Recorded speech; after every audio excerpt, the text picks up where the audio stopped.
and essentials. All you will over continue. That's what's TVTLP. What's TVTLP? Yeah. You better ask what it is. To ask what it means.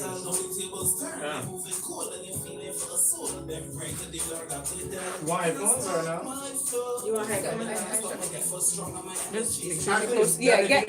Just Just so you can hear your levels.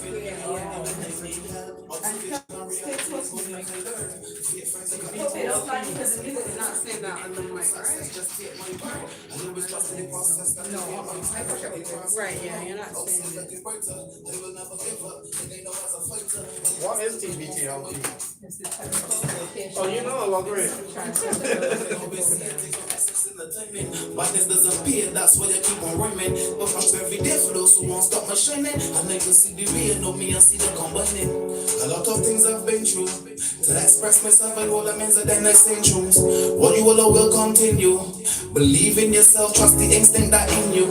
Let me down when I want and support. I stand firm and never fall. Because I believe in myself. Now the tables turn, I'm moving cool. I am feeling for a soul. Then pray to the Lord that I dead. Can't stop my flow. My flow, them can't stop my heat for strong and my energy's dread. Chief Den coming through. You forget you feel me, you're ready when I need help. Life is a blessing. You better believe in yourself each and every time. This is Midweek Mindset coming at you with the compliments of the NTI. I got my good friend, my brother, Sluggy Dan on the Zoom link. What's going on, Sluggy?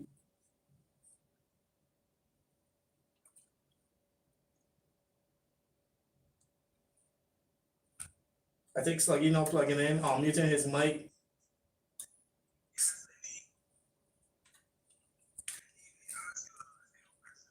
Yes, I have the answer for you. Our guest actually has the answer for you. All right, guess what does TVTLP stand for? So the TVTLP actually stands for the Technical Vocational Transitional Literacy Programme. Technical Vocational Transitional.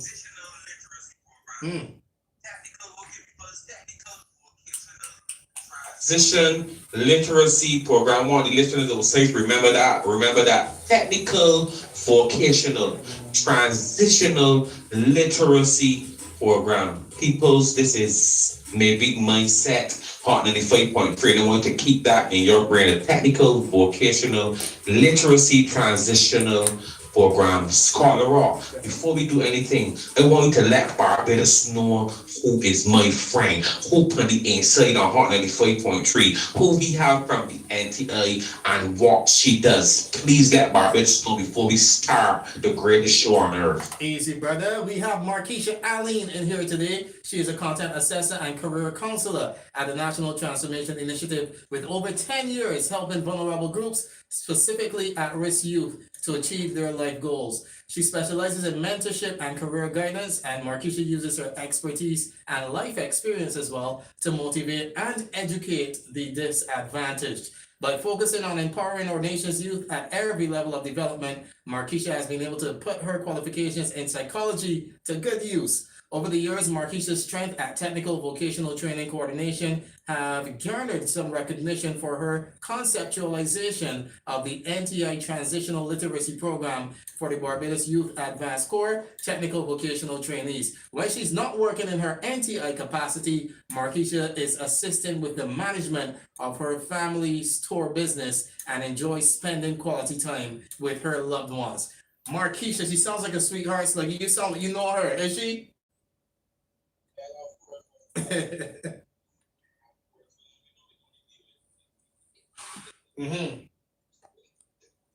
Do the best. No. This week's featured course on nti.org.bb, of course. nti.org.bb is one of the online courses from the same Technical Vocational Transitional Literacy Program that students completed during the program. This course was designed to help you understand the interconnectedness and the interdependence in the world in which we live, how it leads to change, as well as the the threats and opportunities brought about by change. Additionally, it helps you gain appropriate self-knowledge and the skills necessary to create a personal strategy to adapt to change in general and in the workplace. This is beginner level offered by the NTI, of course. It takes approximately 8 hours to complete. That's 8 hours to complete. And we can talk to Markiesha about this course. But first I want to ask Markiesha, first, well, how you begin with? We don't want to start. We don't want to start. We'll put you in fair. How are you doing? We want to make sure you're good. Make sure you feel good today. Before we start, sure how you feeling. Everything good with you? Yeah, man, I'm feeling pretty good. I would say that I was anticipating coming on here now for a little while, but I'm feeling good today.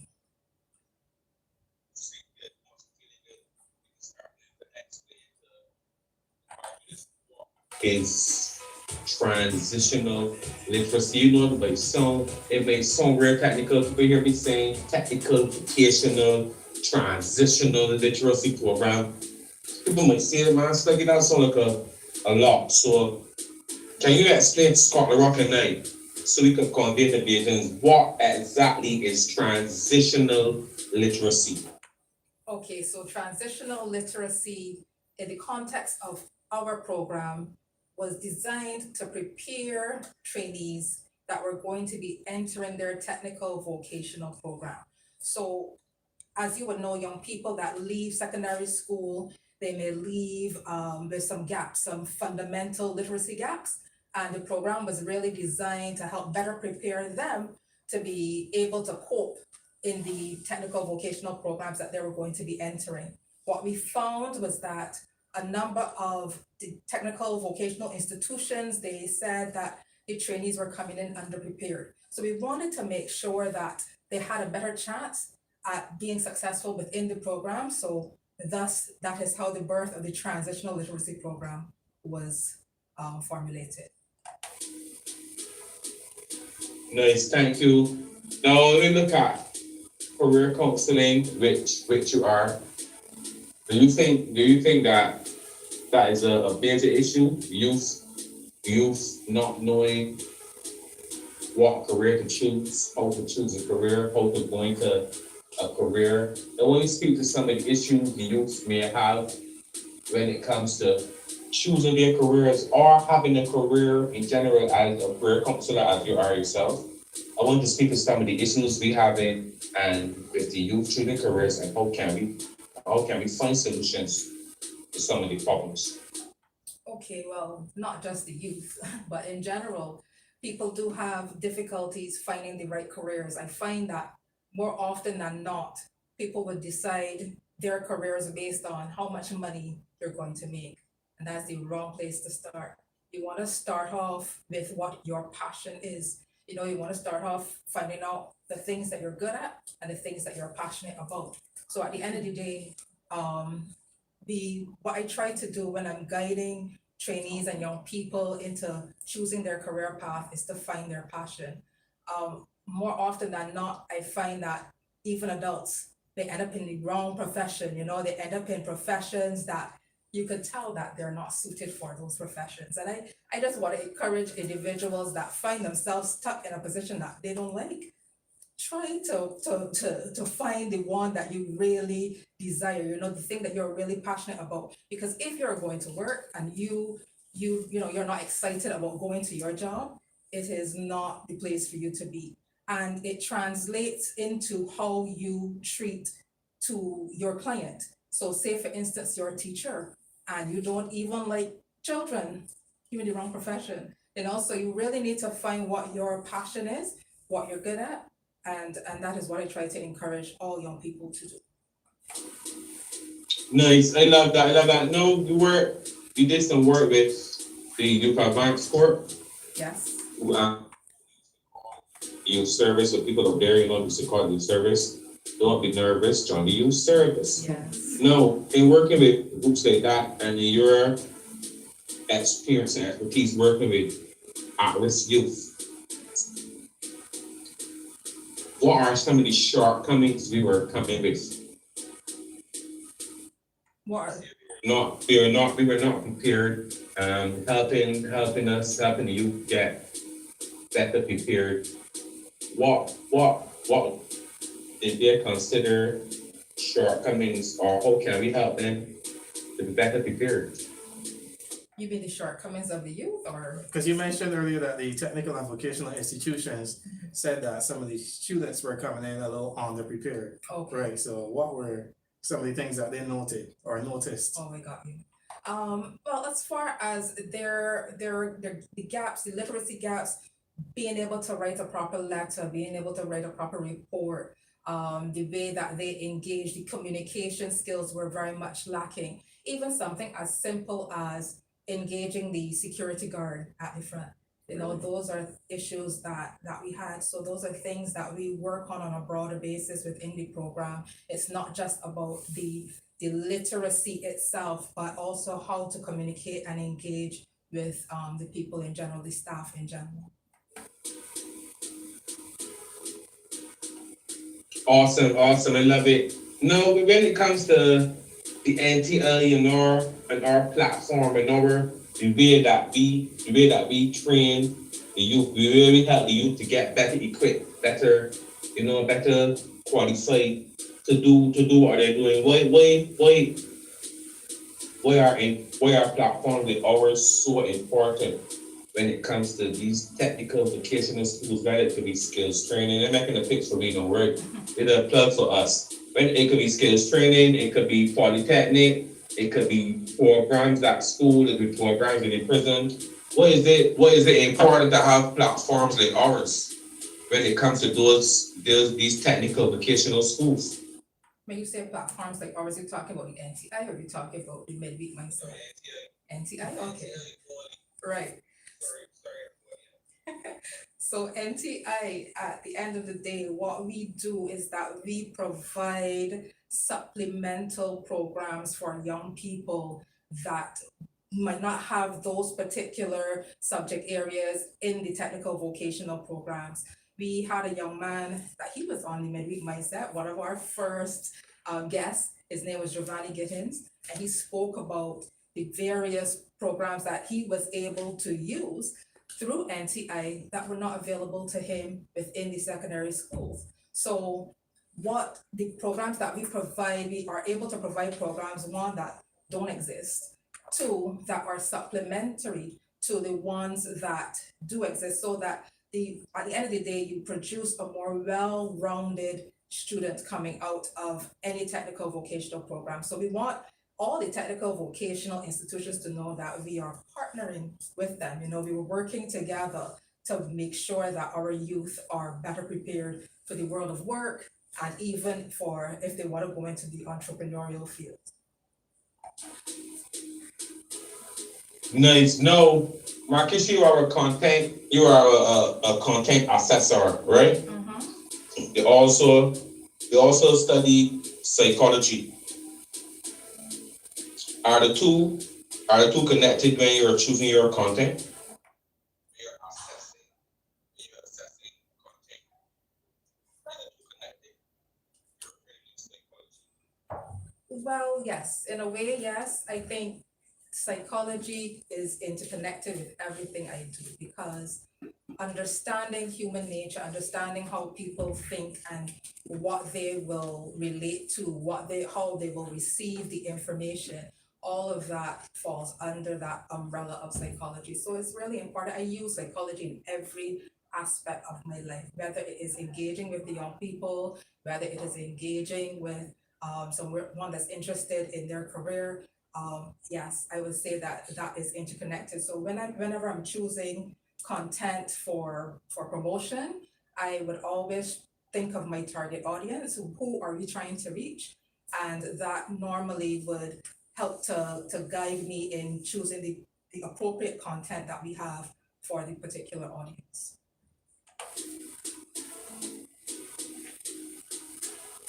Nice, thanks, Markiesha. I appreciate that. No, you work with vulnerable groups, specifically at-risk youth, across the nation. How did that journey start?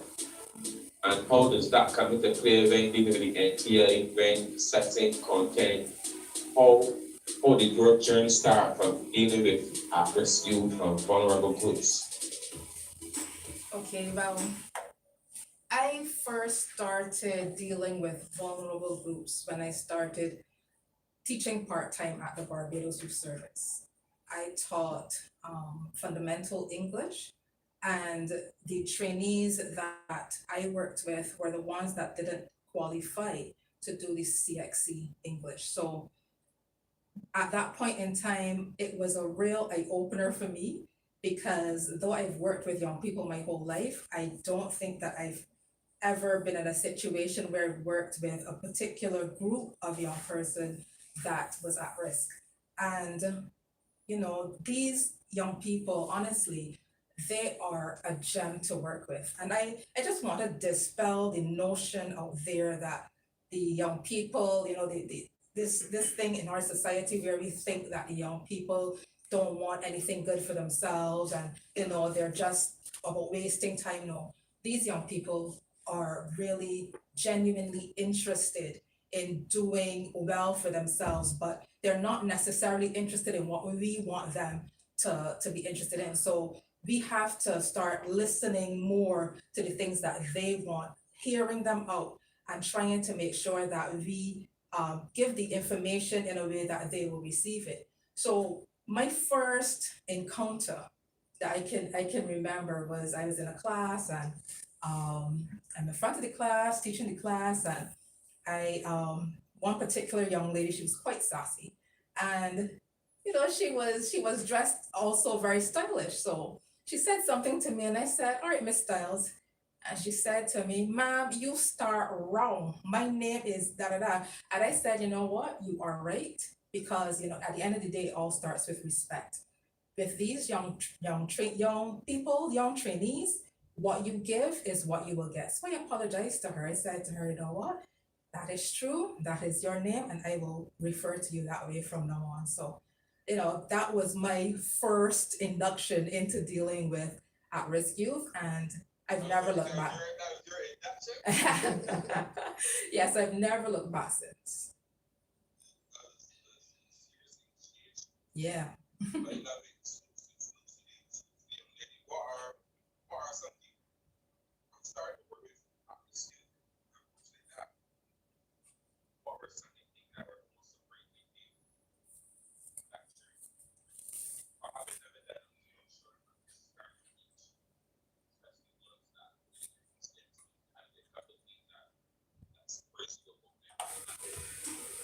Well, the things that surprised me, are rather were more heart-wrenching, with some of the things that these young people had to deal with. And I had to say to myself, I don't know if I would have been able to deal with them in the way that they dealt with them. Anything from abuse to, not having sufficient to work with to get to school. There were a lot of different challenges that they faced, yet they continued to come to the classes. I mean, I had trainees that, because I was known to be very consistent and on-time teacher. So there was a time that I was running a little late, and one of the trainees said to me, "Mom, we thought you didn't come in, but I know that you will be here." So the trainees really and truly, they're really a joy to work with.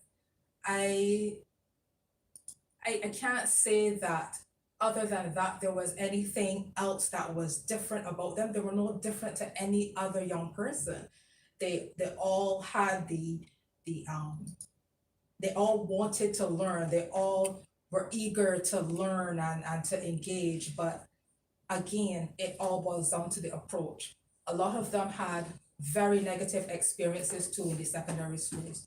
They would tell you things like they would be in class and the teachers would tell them, "Leave my classroom," after saying, probably making a joke or something. So a lot of them spoke about being put outside to stand up in the sun. So they miss an entire class. Those are the kinds of things that I think we need to address in our island, because if as a teacher you are unable to manage your class, then I don't think is the right place for you, you know. So I think that was one of the major things that stuck out to me. Well, that's quite touching. When you spoke about children getting put in same class and so on, and how it affects them. You know, being a child, Markiesha, that me get put in class and he look and see how much weeks left. So he just avoid the teacher, they turn them. Yeah, exactly. That thing that can really affect us from a young age, and if not addressed, can have an impact on our life. Something so simple, something that we may seem so simple, as saying we are the teachers, you know, got to disrupt this child in the class, so let me say kind of a joke or whatever. No other than I don't think you should get both for that. But as a child now, and this is all the teachers listening to, and all the parents, guardians, you think things like get both the class and you're not linking that experience, so you can try to avoid that teacher, you know, until the term done, hopefully you won't get them next term. You know, all these kind of things going to children. Hey, you think these things can have an everlasting impact on our lives if not addressed? And if so, how? Absolutely. Absolutely, they can have a lasting impression on our lives.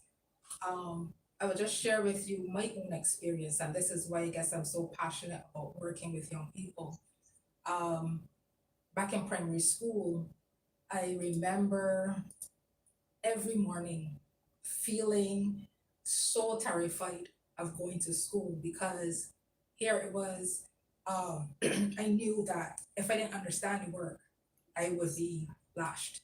So here it was, a teacher with a cuckoo stick, and all of us that don't understand the work. Now, my thing is that I don't understand the work because the way you're teaching it isn't making sense to me. I am raising my hand to ask a question. Yet, if I don't understand it and I get it wrong, I'm still being beaten. How on earth is that helping me to understand the work? So for me, I actually grew up detesting school. And I would tell anybody that. People want to know, you got a master's and you detest school. How did you get this far, ma'am? But for me, the motivation was just getting out, you know? So it wasn't about the journey, it was about the end. And I don't want any young person to feel like, you know, they're just going through emotions because they have to be there. You know, we want to make sure that young people enjoy the journey, that they enjoy the work that they're doing. And I just really want to make an appeal to teachers to really understand the lasting impact of these things. We see adults walking around today that still have that chip on their shoulder. When you put it like that though, Markiesha, I'm thinking that's so normal. Like you just want to get school over with. I don't know many people that actually enjoyed or love their school life. Like most of them have that same mindset. Like, yeah, let me just get through this and get what you gotta get from it so you can live my life. You understand? So then that's a really negative thing. That's I know, we need to change for sure. Exactly. Actually, it kind of ties in. Somebody on WhatsApp was asking if the NTI will be looking at dispelling the discrimination on illiteracy. So it kind of ties into what we're talking about right now. I don't know if you all of the NTI have a plan in place to do what this person is asking. Well, one of the things that we're looking to do is to implement a national literacy program. That is something that's very dear to me, very dear to our director, Dr. Leacock. And we really want to make sure that we reach as many young people, especially where the digital literacy is concerned. Just because a young person got a cell phone in the hand, I don't mean that understand how to navigate the internet, how to navigate any of these systems that they need to do their work. So we want to make sure that we put a program in place similar to the Technical Vocational Transitional Literacy Programme, but one that will benefit the entire nation. Because we want to make sure that literally no child is left behind. Gosh, you know, if you're having these conversations, Markiesha on here, you know, like, don't plan these questions. I ain't told you before, but I know these stories with would have come out, but these stories still show me how much work we still got to do. Then you tell me absolutely, it most certainly will impact the child. And then thinking that it's still happening, children still tell me about it. So how do, if this is happening, unfortunately, child find himself in a situation, any child going home knowing they can't with a mommy carry the home or daddy carry the home, or you know they ain't got NTI galore locked on hot 95.3 for sure now. So for everyone listening that might find their child or guardian or family member in that unfortunate situation, how do children navigate these situations to make sure it don't impact them going forward? Or how do parents ensure that these things don't have an impression? Like you said, you mentioned the word impression, which is strong, very strong. How do we stop these things from having an impression on our children's lives? How do we deal with issues like this? Well, that is going to take some work. And first thing I will say as a parent myself is that you gotta be prepared to put in the work. One of the things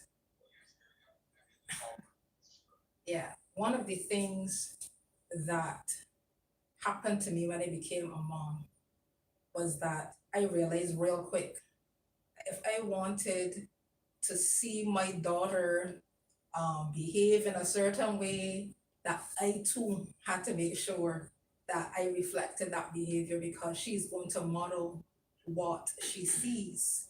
And as much as the old type saying is, do as I say, not as I do, that's not how it works. We know that children do as we do. So I had to, first, it starts with self-introspection. You have to look at yourself, you gotta know what's wrong, and you have to be willing to make the necessary changes even before you start talking to your children. You know, sometimes we look at the children and they're doing things exactly the way that we do it. Everyone get vexed. No, it make it make sense. You know, we have to be prepared to work on ourselves first, and then after that, or during that process, as we are working on ourselves, we have to be able to manage our approach. Obviously, if your child comes in and she wants to talk to you or he wants to talk to you, and you have this, negative approach towards the child, you can't be bothered, or you feel upset about something, they're not going to want to talk to you. So you need to be that safe haven. You need to be the person that your child wants to come to first and talk to about those things. They may not want to talk to you there and then. They might need to relax, so give them space. But then, check back in with them, talk to them, and be your children's advocate. I can't express that enough, because a lot of the times I've heard of situations. Actually, I was speaking to a good friend yesterday, and she told me that her son was really upset with her as a parent for not defending him. He went to school and he did very well in his first year, straight A student. Second year now, he said to his mother, I want to transfer. And she said, I should have listened to him then, because what ended up happening was that he had an altercation with one of the teachers. And let me be real, they've got teachers that they're teachers that really actually, they're in the wrong profession. Let me just put it that way. And they will aggravate the children to the point where, they don't want to be there, or they retaliate. And, she said that he ended up being suspended. So we need to advocate on behalf of our children. If we see that something is wrong, they're not responding well to a situation, go to the school, call the school, write a letter, do what you need to do in defense of your child. There is no stone that I will not turn to make sure that my daughter feels safe and loved wherever she is. You said be your children's advocate, and that's on like a whole program. That's on like a whole project. That's on like a whole tagline. Scott, I could just see that as a tagline. True. Hashtag be your children's advocate. Why did you find it important to put out that message this evening? Why is it important for us? Because I'm a parent too, both of my children are in full form. So and you know these ages in teenagers, 15 years old. It did a very, very dedicated thing in the parents' lives. Shout out to my two wonderful children, Kikaro and Kalia Watson. But why is it? Because I never studied, although I know it, I feel it. I never had the thought or the conversation. Study, are you your children's advocate? Like I never gave that thought ever, to be honest. You get me? So I take direction from you on this. Why is it important for us to be our children's advocate, Markiesha? First of all, Sluggy, I don't think that many people really understand the stress that our children go through. I hear all too often, you gotta worry about you got a roof over your head, they taking care of everything, they taking care of the bills, but they don't understand. A lot of parents, a lot of adults do not understand what young people truly go through. I don't know if you looked at when your children were in primary school, you looked at the syllabus for the math. When I looked at that, I was like, "Oh, I ain't doing this in primary school. This was secondary school, second form work. The work is a lot more intense, is heavier, and you also have situations where there's a lot more pressure placed on them than was placed on us. So there's this constant anxiety to perform.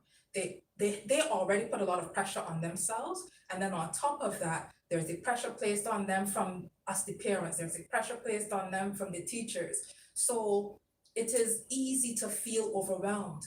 And in a place like Barbados, where suicide rates was close to non-existent, we really need to start paying attention because that suicide rate is increasing.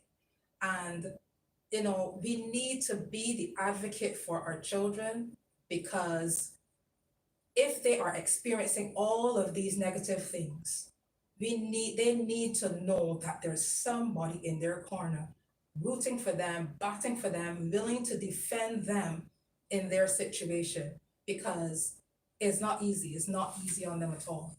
You have to be their safe haven, so to speak. Correct. Sluggy, we got a few minutes left to wrap it up. If you're just tuning in, we have Markiesha Alleyne, who's a content assessor and career counselor at the NTI, in with us today. Yo, she's dropping some real gems for real, Sluggy. Yeah, man, Scott Boyd, gentlemen, said, got a few minutes left, Markiesha ain't feeling we was talking for half hour, girl, start talking, and girl, the topics that we can get into, and that one tagline and go when you said be our children's advocate. First, we address the vocational, technical, and the vocational Transitional Literacy Programme. Education, but then when you went on to being our children's advocate, and why is it important for us to be our children's advocate, that was part of whole other conversation of how extremely important it is. And that came to you because of the amount of children that you see, or the amount of situations you are coming across, where you felt that we as parents, they truly understand this at the level that we should. Because we can't know everything, and I just admit to you that I never ever give it thought, right? So did that come to you because, as you see, as a need, and you see this is something that you need to focus on, this something you need to speak about, because this is something that I don't think that we as the people understand? Yeah, I would say the amount of cases that I see young people come and speak to me, and especially when I was teaching, and we would have a little session, little discussion, because it wasn't all about content and the work. It was about checking in with them, seeing where they are, because it doesn't make any sense trying to teach if the mindset of the students isn't there. So we'll have some conversations, and one day I asked my students, because it just seemed like the whole class was angry, and it's not just that class, but you feel that there's a sense of anger within our young people in society. And I just asked them, I throw the question, why is it that it seems like all of you are so frustrated, so upset with the world, And what one student said stood out to me. He said, a lot of times, mom, our parents are in the wrong. We are out here in these streets and we go onto these streets to find love. Parents aren't there to support us, and in his situation, his mom was a nurse, so she had to work some long shifts. So, at the end of the day, it is not to point fingers or blame anyone. We're not blaming the parents. We know that parents are trying the absolute best that they can.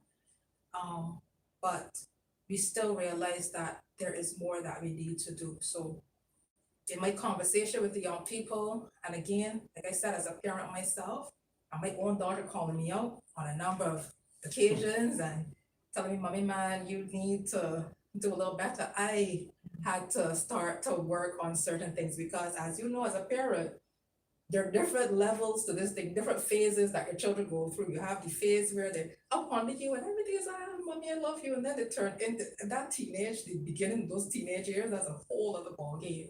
So, just from that experience, yes, I would say that is how I was able to determine that we do need to be the advocate for our children. I love that, Scott. Scott, Yes, brother. be your children's advocate. Yeah, that definitely sounds like a program for you, Sluggy. Yeah, and that's turn it out there. Be your children's advocate, and at the end there, she also dropped the many stages of parenting. Listen to me, this is so much conversations, the many stages of parenting, the phases and stages your children go through with you as a parent. She just dropped that and my head just went wild when she said that. I can imagine all the different stages, and I also raised many children. So that just sent a whole other conversation in my brain. And being your children's advocate, those two things, the many stages of parenting, Scott, and be your children's advocate. I just throwing him out there as two shows, Markiesha, two things that we need to come back, that we need to speak on, that we need to have a conversation on, drop some knowledge and education on those two things, because I am extremely interested in talking about that. And I thank you for sparking these ideas in my brain. Being my children's advocate, teaching parents, telling parents, talking to parents about being your children's advocate and way, and the many stages of parenting. Ways from today. Maybe those could be NTI courses, Sluggy, because they do sound like, yeah. And yes, the VKV boy that could spearhead it, she's a psychologist, so I'm sure there's many things that she can create to help us navigate through that much better. Because a lot of people like me who certain things they never ever study. So Markiesha, I want to thank you so much for that. I ain't giving no homework. I'm just saying that that's pretty out there. My people's, we all want NTA crew, so you gotta bear with me. I ain't getting the extra word, but I just pretty out there to them things that Scott said, and to things that we can indeed look at to help educate the nation and help us parents. So I think we need parenting programs, man. You know what I mean? Like if everybody be real, they don't always be ready. You don't, and even when you think that you're ready, Markiesha, you know what I mean, things happen that you will have never experienced, even if you raise somebody else, child. You understand what I mean? So the parenting programs are also important on programs for the youth. And let me ask you earlier, it's not just for you, everyone. But these things seem to help benefit all of us at various stages. So anything you would like to share before we wrap up the show? Anything you like to share, especially when it comes to youth development, or anything you would like to see us as a people and as a nation do much more of? Anything you want to share that aspect before we wrap up the show? Well, first of all, I know you gave me no homework, but if it had to come to that, I know people that are on board and ready to go with this parenting program. Right. Locked on to, you understand? So period program is part of the bar. The part of the bar thing is friendly out there, you know what I mean? Period program is part of the bar, the part of the national peace program as well. Educated parents, the same thing we must do. We can't feel that we know we got to make the lot we don't know and we don't mind learning. We got to adopt and set that we don't mind learning. So that you sure will come on board for that. For sure.